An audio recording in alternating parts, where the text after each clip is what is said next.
Now friends, next topic is point form of Ohm's law. Point form, अब जैसे हम जानते हैं कि ओम्स लॉ में हमारे पास बहुत सारे इक्वेशन हैं। जैसे सबसे पहले हम ये पढ़ चुके हैं कि V is equal to R into I, this is equation number 1। Second, resistance के लिए हम जानते हैं, लॉ ऑफ रेजिस्टेंस से पढ़े हैं कि this is rho L by A, this is equation number 2। और पोटेंशियल हम जानते हैं कि electric field is nothing but negative of potential gradient, तो वहां से हम लिख सकते हैं कि this V is equal to E into L. अगर एल लेंथ पर इलेक्ट्रिक फील्ड E है तो पोटेंशियल ड्रॉप B होगा, तो V will be equal to E into L, this is equation number 3। And fourth हम जानते हैं कि I is equal to J into area vector. Now this, ये 4 इक्वेशन हमको मालूम है। अब यहाँ से हम जानते हैं कि देखिए यहाँ से क्या होता है कि R is equal to B by I, resistance R is equal to B by I, right. और V को देखिए, दिस इम्प्लाई B को देखिए, B को हम क्या लिख सकते हैं, यहाँ से V को लिख सकते हैं हम E इंटू एल, तो this is E into L divided by V by आई है। और I को क्या हम लिख सकते हैं, J इंटू ए, तो V by I is equal to J। और ये R का है, R के लिए एक्सप्रेशन है rho L by A, rho L by A. देखिए यहाँ से, तो अभी हम कहते हैं कि V by I is equal to this much. अब इसी को, ये जो पार्ट है, इसी पार्ट को हमको सिंप्लीफाई करना। देखिए A से A कट गया, L से L कट गया, तो हमारे पास बचा क्या, अगर हम इसको सिंप्लीफाई कर दें तो this vector J will be equal to, देखिए यहाँ से J will be equal to 1 by rho into ये क्या हो जाएगा E, और 1 बाई रो को हम क्या बोलते हैं, कंडक्टिविटी। 1 बाई रो को हम कंडक्टिविटी बोलते हैं। देयरफॉर वेक्टर फॉर्म में इसको लिखे तो vector J will be equal to 1 by rho को कंडक्टिविटी बोलते हैं, जिसको हम लोग सिग्मा से डिनोट करते हैं, और E हो जाएगा ये इलेक्ट्रिक फील्ड वेक्टर। तो देखिए यहाँ पर now vector J will be equal to sigma into E, vector J will be equal to sigma into E।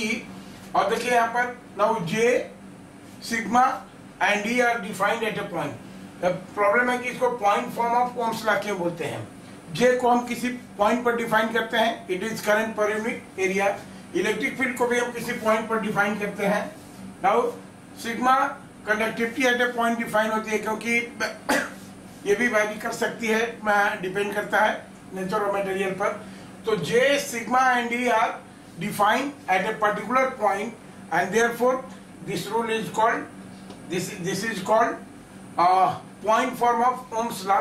और इसको हम लोग ये कहते हैं, this is also called differential form, this is also called differential form.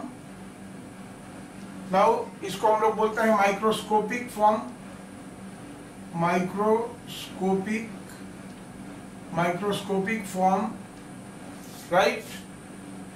और this is also known as vector form, this is also known as vector form, right. तो इसको पॉइंट फॉर्म बोलते हैं, differential form, microscopic form and vector form.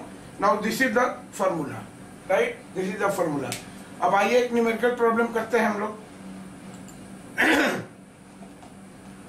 Numerical problem है, find the resistivity of a metal carrying an electric field E is equal to 10 volt per metre causing a current density of 3 into 10 to the 5 ampere per metre square, right.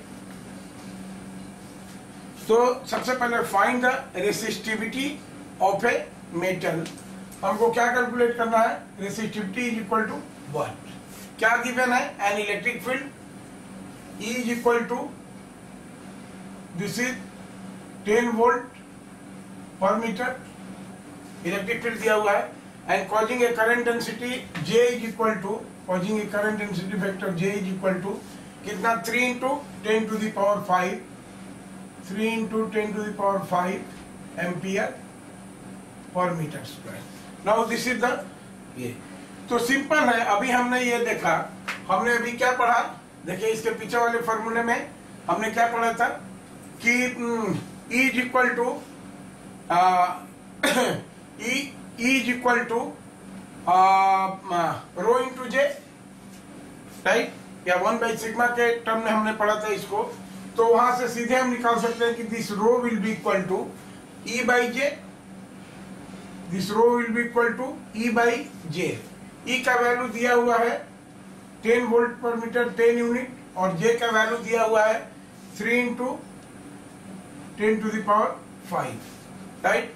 तो ये कितना हो जाएगा, देखिए 3, ये हो जाएगा आपका, दिस इज 10/3, तो 3.33 इंटू ये चला जाएगा 10 to the power -5, and now this is resistivity, तो इसकी SI यूनिट क्या हो जाएगी, this will be ohm metre, and this will be the answer. Okay.